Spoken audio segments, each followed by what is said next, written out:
ابو بردہ نے بیان کیا اور ان سے ابو موسیٰ اشعری رضی اللہ عنہ نے کہ میں رسول کریم صلی اللہ علیہ وسلم کی خدمت میں آیا، میرے ساتھ میرے قبیلے اشعر کے 2 مرد اور بھی تھے۔ میں نے کہا کہ مجھے نہیں معلوم کہ یہ دونوں صاحبان حاکم بننے کے طلبگار ہیں۔ اس پر آپ نے فرمایا کہ جو شخص حاکم بننے کا خود خواہش مند ہو اسے ہم ہرگز حاکم نہیں بنائیں گے۔ یہاں راوی کو شک ہے کہ حضرت صلی اللہ علیہ وسلم نے لفظ لن یا لفظ لا استعمال فرمایا۔ صحیح بخاری حدیث نمبر 2261۔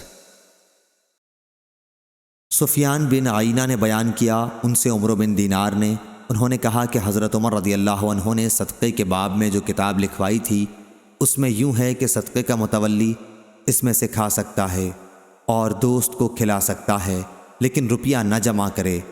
اور عبداللہ بن عمر رضی اللہ عنہ اپنے والد حضرت عمر رضی اللہ عنہ کے صدقے کے متولی تھے، وہ مکے والوں کو اس میں سے تحفہ بھیجتے تھے جہاں آپ قیام فرمایا کرتے تھے۔